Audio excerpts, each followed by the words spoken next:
ನಮ್ಮ ಜೊತೆಗೆ ಸುದರ್ಶನ್ ರವರ ಅಮ್ಮ ಕೂಡ ಇದ್ದಾರೆ. ಈ ವಿಚಾರ ಸ್ಪ್ರೆಡ್ ಆದಂತಹ ಸಮಯದಲ್ಲಿ ಅವರ ಹತ್ರನೂ ಕೂಡ ನಾನು ಮಾತಾಡಿಸಿದೆ. ಅಂತ ಹೇಳಿದ್ರೆ ಏನಮ್ಮ ಇದು ಸತ್ಯನಾ ಸುಳ್ಳ ಅನ್ನುವಂಥ ವಿಚಾರದಲ್ಲಿ ನಿಮ್ಗೇನಾದ್ರೂ ಗೊತ್ತಿತ್ತಾ ಅಂತೇಳಿ. ಸೊ ನಿಮ್ಗೇನಾದ್ರೂ ಗೊತ್ತಿತ್ತಾ ಅಮ್ಮ ಈ ವಿಚಾರ ಅಂತ ಹೇಳಿದ್ರೆ ಸುದರ್ಶನ್ ಈ ರೀತಿಯಾಗಿ ಮಾತಾಡ್ತಾ ಇದ್ದ ಅಂತ ಹೇಳಿ? ಅವನು ಮಾತಾಡ್ತಾ ಇದ್ದ. ನಾನು ಕೂಡ ಅದೇ ಆ ಹುಡುಗಿಯಲ್ಲಿ ಕೂಡ ನಾನು ಕೂಡ ಮಾತಾಡ್ತೇನೆ. ಇಲ್ಲಿ ಮನೆಯಲ್ಲಿ ಎಲ್ಲರೂ ನನ್ನ ಗಂಡ ಕೂಡ ತಂಗಿ ಸುಮಂತು ಕೂಡ ಮಾತಾಡ್ತಾ ಇದ್ದಾನೆ. ಆದರೆ ತುಂಬ ಒಳ್ಳೆಯವರು ಕೂಡ ನಮ್ಮ ಮನೆಗೆ ಬರ್ತಾ ಇದ್ರು, ಫಂಕ್ಷನಿಗೆ ಬರ್ತಾ ಇದ್ರು. ಹೀಗೆ ಅವರ ಮನೆಗೂ ಕೂಡ ನಾವು ಹೋಗಿದ್ದೇವೆ, ಇದು ಮಾತಾಡ್ತಾ ಇದ್ದೇವೆ. ತುಂಬ ಒಳ್ಳೆಯವಳು, ಫ್ರೆಂಡ್ ಆಗಿ ಇದ್ಲು ಅವಳು. ಏನ್ ಹೇಳ್ತೀರಿ ಈ ರೀತಿಯಾಗಿ ಅಪಪ್ರಚಾರ ಮಾಡ್ತಾ ಇದ್ದಾರೆ? ನಿಮ್ಮ ಮಗನಿಗೂ ಮತ್ತು ಅವಳಿಗೂ ಲವ್ ಇತ್ತು, ಆ ಕಾರಣದಿಂದಾಗಿ ಅದು ಸುಮಂತಿಗೆ ಗೊತ್ತಾಯ್ತು, ಸುಮಂತಿಗೆ ಅದುವರೆಗೂ ಕೂಡ ಗೊತ್ತಾಗಿರ್ಲಿಲ್ಲ, ಅದಕ್ಕೋಸ್ಕರ ನಿಮ್ಮ ಮಗನೇ ಸುದರ್ಶನ್ ಕೊಲೆ ಮಾಡಿದ್ದಾನೆ ಅನ್ನುವ ಮಟ್ಟಿಗೆ ಕೂಡ ಮಾತಾಡ್ತಾ ಇದ್ದಾರೆ. ಏನ್ ಹೇಳ್ತೀರಿ? ಅದು ತಪ್ಪು ಕಲ್ಪನೆ. ಅಂದ್ರೆ ಅವನು ಹಾಗೆ ಮಾಡ್ಲಿಕ್ಕೆ ಸಾಧ್ಯನೇ ಇಲ್ಲ. ಸುಮಂತು ಕೂಡ ಅವಳಲ್ಲಿ ಮಾತಾಡ್ತಾ ಇದ್ಲು. ಮತ್ತೆ ಇದಕ್ಕೆ ಅವರೇ ಏನಾದ್ರೂ ನನ್ನ ಮಗನಿಗೆ ಹೇಗೂ ಒಂದು ಮಗನನ್ನು ಕಳ್ಕೊಂಡಿದ್ದೇನೆ ನಾನು. ಇನ್ನು ಇವನಿಗೂ ಕೂಡ ಏನಾದ್ರೂ ಆದ್ರೆ ಇವರೇ ಕಾರಣ ಆಗ್ತಾರೆ. ನಾವು ಕಂಪ್ಲೇಂಟ್ ಕೂಡ ಕೊಡ್ತಾ ಇದ್ದೇವೆ. ಇವರ ಹೀಗೆ ಎಲ್ಲ ಇದು ಬರ್ದವರ ಮೇಲೆ ಕಂಪ್ಲೇಂಟ್ ಕೂಡ ನಾವು ಕೊಡ್ತಾ ಇದ್ದೇವೆ ನಾಳೆ ಹೋಗಿ. ನೀವು ಮತ್ತು ನಿಮ್ಮ ಮಗ ಒಟ್ಟಿಗೆ ಎದ್ದಿರುವಂತದ್ದ ಹೇಗೆ? ಸುದರ್ಶನ್ ಮತ್ತು ನಾನು 6 ಗಂಟೆಗೆ ಹೇಳ್ತೇನೆ. ನಾನು ಎದ್ದ ಕೂಡಲೇ ಅವನನ್ನು ಎಬ್ಬಿಸಿ ಸ್ನಾನಕ್ಕೆ ಕಳಿಸ್ತೇನೆ. ನಾನು ಕೂಡ ಎದ್ದದ್ದು, ಅವನು ಕೂಡ ಎದ್ದದ್ದು ಒಂದೇ ಹೊತ್ತಿಗೆ 6 ಗಂಟೆಗೆ ಎದ್ದದ್ದು. ಆವಾಗ ಇದು ಸುಮಂತು ಅದಕ್ಕಿಂತ ಮೊದಲು ಧನುರ್ ಪೂಜೆ ಇದ್ದ ಕಾರಣ ಅವನು ಅಷ್ಟು ಬೆಳಗ್ಗೆ ಹೋದದ್ದು. ಇಲ್ಲದ್ರೆ 7:30ಗೆ ಎದ್ದು ಶಾಲೆಗೆ ಹೋಗ್ತಾ ಇದ್ದಾನೆ. 8:30 ಅಂದಾಜಿಗೆ ಅವನು ಶಾಲೆಗೆ ಹೋಗ್ತಾ ಇದ್ದಾನೆ. ಅವರು ಯಾವ ರೀತಿಯಾಗಿ ಬಿಂಬಿಸ್ತಾ ಇದ್ದಾರೆ ಅಂತ ಹೇಳಿದ್ರೆ, ನಿಮ್ಮ ಮಗ ಸುದರ್ಶನ್ ಸುಮಂತನ್ನು ಸಾಯಿಸಿ, ಇಲ್ಲಿ ತೋಟದಲ್ಲಿ ಸಾಯಿಸಿ, ನಂತರದಲ್ಲಿ ಅವನು ಏನು 6 ಗಂಟೆಗೆ ನಿಮಗೆ ಗೊತ್ತಿಲ್ಲದ ಹಾಗೆ ಬಂದು ಸ್ನಾನ ಮಾಡಿ ಬಟ್ಟೆಯನ್ನು ಒದ್ದೆ ಮಾಡಿ ಅಲ್ಲಿ ಇಟ್ಟು ನಂತರ ಒಳಗಡೆ ಬಂದಿದ್ದಾನೆ ಗೊತ್ತಿಲ್ಲದ ಹಾಗೆ ಅಂತ ಹೇಳಿ. ಸೊ ಆ ದಿನ ನೀವಿಬ್ರು ಒಟ್ಟಿಗೆ ಇದ್ದದ್ದು ಸುಮಂತ್ ನಾನು ಮತ್ತು ಸುದರ್ಶನ ಒಟ್ಟಿಗೆ ಎದ್ದದ್ದು. 6 ಗಂಟೆಗೆ ಎದ್ದದ್ದು. ಅವನನ್ನು ಎಬ್ಬಿಸಿ ನಾನು ಸ್ನಾನ ಮಾಡಿಸ್ಲಿಕ್ಕೆ ಹೌದೌದು, ನಾನು ಎದ್ದ ನಂತರವೇ ಸ್ನಾನ ಮಾಡ್ಲಿಕ್ಕೆ ಅವನು ಹೋದದ್ದು. ನಾನೇ ಕಳಿಸಿದ್ದು, ಸ್ನಾನ ಮಾಡಿ ಬಾ, ಇದು ಕಾಲೇಜಿಗೆ ಲೇಟ್ ಆಗ್ತದೆ ಅಂತೇಳಿ ನಾನೇ ಅವನನ್ನು ಕಳಿಸಿದ್ದು ಸ್ನಾನ ಮಾಡ್ಲಿಕ್ಕೆ. ಅವನು ರಾತ್ರಿ ಹಾಕಿದ್ದ ಬಟ್ಟೆಯನ್ನೇ ಎದ್ದೇಳ್ಬೇಕಾದ್ರೂ ಹಾಕಿದ್ನ ಹೇಗೆ?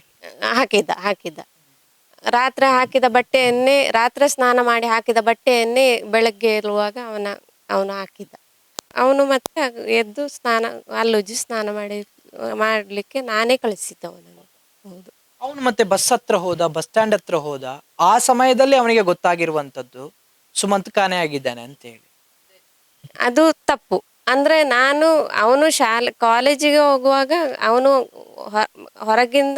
ಒಳಗಿಂದ ಹೊರಗೆ ಬರುವಾಗ ಅವನ ಸುಮಂತಿನ ಫ್ರೆಂಡಿನ ಫೋನ್ ಬಂತು.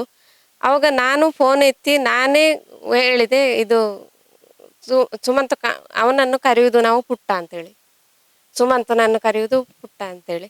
ಹಾಗೆ ಪುಟ್ಟ ಇದು ದೇವಸ್ಥಾನಕ್ಕೆ ಹೋಗ್ಲಿಲ್ಲ ಅಂತೇಳಿ ಮನ್ವಿತು ಫೋನ್ ಮಾಡಿದ ಅಂತೇಳಿ ನಾನೇ ಬೊಬ್ಬೆ ಹಾಕಿ ಹೇಳಿದೆ. ಅವಾಗ ನನ್ನ ಗಂಡ ಅಲ್ಲಿಂದಲೇ ಎದ್ದು ಓಡಿದ್ರು.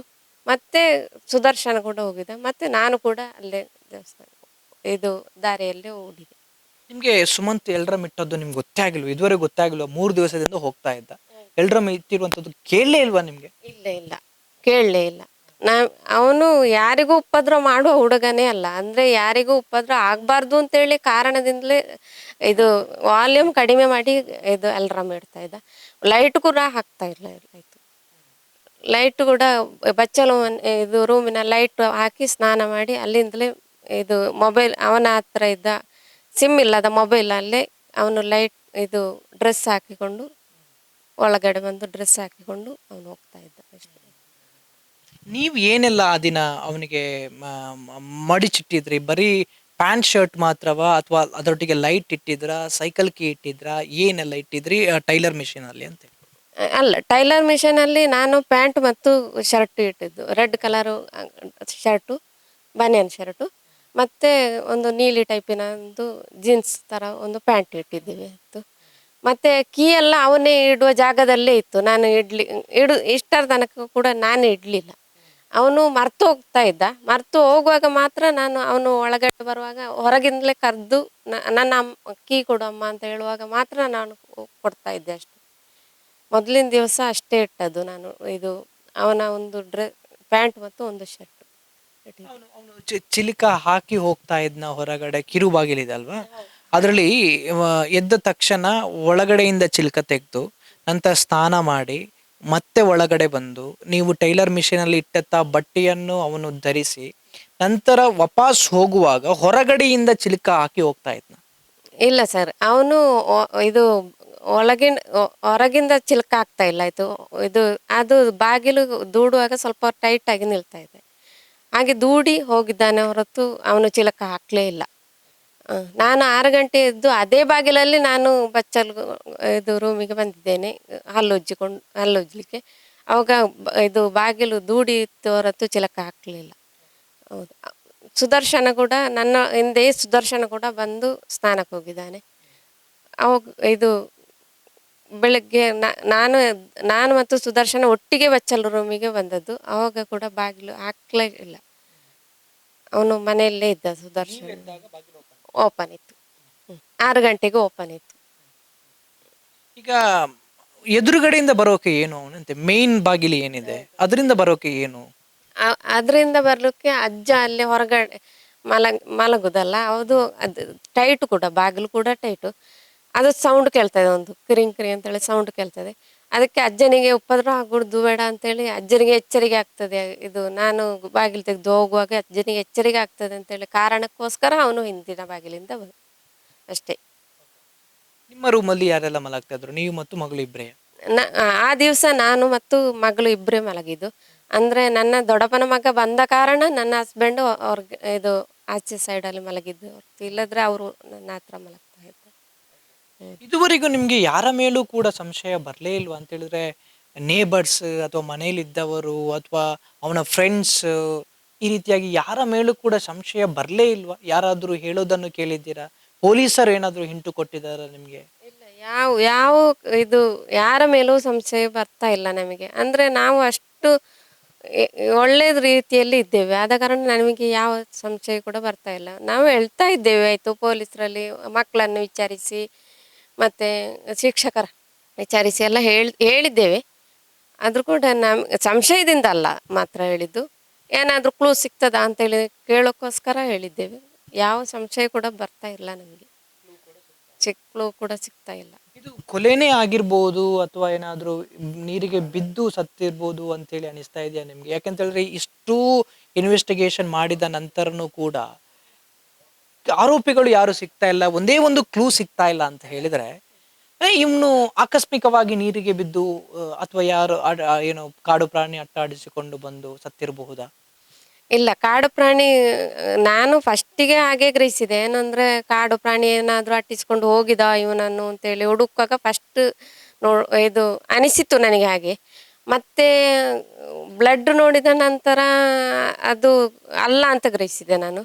ಮತ್ತೆ ನೀರಲ್ಲಿ ಅವನಾಗೆ ಬಿದ್ದಿದ್ದೆ, ಅವನು ನೀರು ಕುಡಿತಿದ್ದ, ನೀರು ಕುಡಿಲೇ ಇಲ್ಲ ಅಂತೇಳಿ ಡಾಕ್ಟ್ರು ಕೂಡ ಹೇಳಿದ್ದಾರೆ. ನೆನ್ಸಿಗೆ ಸ್ವಲ್ಪ ನೀರು ಹೋಗಿದೆ ಅಷ್ಟೇ, ಮತ್ತೆ ನೀರು ಕುಡಿಲಿಲ್ಲ. ನೀರು ಕುಡಿದ್ರಾದ್ರೂ ಹೊಟ್ಟೆ ಆದ್ರೂ ಉಬ್ಬರಿಸ್ತಿತ್ತು, ಹೊಟ್ಟೆ ಕೂಡ ಉಬ್ಬರಿಸ್ಲಿಲ್ಲ. ಅವನು ಹೇಗೆ ಜೀವಂತ ಇರುವಾಗ ಹೇಗೆ ಇದ್ನೋ ಹಾಗೆ ನೀರಲ್ಲಿ ಕೂಡ ಇದ್ದ. ಇದು ತಲೆಗೆ ಗಾಯ ಆಗಿತ್ತು, ಆದ ಕಾರಣ ಯಾರೋ ಕೊಲೆ ಮಾಡಿ ಹಾಕಿದ್ದು ಅಂತೇಳಿ ಆರೋಪ ಅಷ್ಟೇ. ಈಗ ಈ ರೀತಿಯಾಗಿ ಎಲ್ಲ ಹೇಳ್ತಾ ಇದ್ರೆ ಅದಕ್ಕೆ ಏನ್ ಹೇಳ್ತೀರಿ ಕಡೆಯದಾಗಿ ಅಂತೇಳಿ, ಮತ್ತೆ ಸರ್ಕಾರಕ್ಕೆ, ಪೊಲೀಸ್ ಇಲಾಖೆಗೆ ಏನ್ ಹೇಳ್ತೀರಿ? ಇನ್ನೂ ಕೂಡ ಆರೋಪಿಗಳು ಪತ್ತೆ ಆಗಿಲ್ಲ, ಇಷ್ಟು ದಿನ ಆಯ್ತು, ಏನ್ ಹೇಳ್ತೀರಿ ಅಂತ? ಒಂದು ನಮಗೆ ಆದಷ್ಟು ಬೇಗ ನಮಗೆ ಆರೋಪಿ ಯಾರು ಅಂತೇಳಿ ಹುಡುಕಿ ಕೊಡ್ಲೇಬೇಕು ಅವರು. ಒಂದು ಮಗನನ್ನು ಕಳ್ಕೊಂಡಿದ್ದೇನೆ, ಇನ್ನೊಬ್ಬನನ್ನು ಕಳ್ಕೊಳ್ಲಿಕ್ಕೆ ನಾನು ಕೂಡ ಇಷ್ಟ ಇಲ್ಲ ನನಗೆ. ಏನಾದ್ರೂ ಹೆಚ್ಚು ಕಡಿಮೆ ಆಗಿ ಬಿಟ್ರೆ ಇವರೇ ಕಾರಣ ಆಗ್ತಾರೆ, ಆ ಸರ್ಕಾರವೇ ಅದಕ್ಕೆ ಹೊಣೆ ಆಗ್ತಾರೆ. ಇದನ್ನು ಸರಿಯಾಗಿ ಅವರು ಪರಿಗಣಿಸಬೇಕು ಅಂತ. ಸೊ ಇದಿಷ್ಟು ಅವರ ತಾಯಿ ಕೂಡ ಮಾತಾಡುವಂಥದ್ದು ಅಂತ ಹೇಳಿದ್ರೆ, ಈ ರೀತಿಯಾಗಿ ಊಹಾಪೋಹವಾಗಿ ಯಾರೆಲ್ಲ ಮಾತಾಡ್ತಾ ಇರ್ತಾರೆ, ಸೊ ಅದನ್ನು ನಿಲ್ಲಿಸುವಂತ ಖಂಡಿತವಾಗ್ಲೂ ಪ್ರಯತ್ನ ಮಾಡಲೇಬೇಕು ಸರ್ಕಾರ. ಇಲ್ಲ ಅಂತ ಹೇಳಿದ್ರೆ ಅವನು ಡಿಪ್ರೆಷನ್ಗೆ ಹೋಗಿ ಅವನನ್ನು ಕೂಡ ಕಳೆದುಕೊಳ್ತೀವಿ ನಾವು ಅನ್ನುವಂತ ವಿಚಾರದಲ್ಲಿ.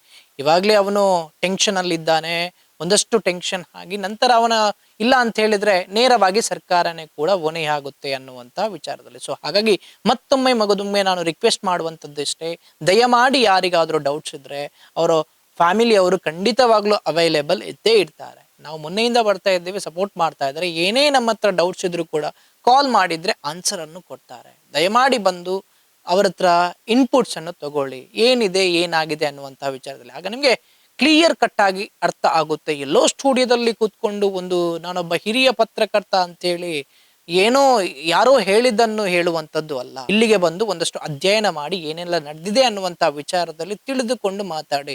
ಜನರಿಗೆ ತಪ್ಪು ಸಂದೇಶವನ್ನು ಕೊಡಬೇಡಿ.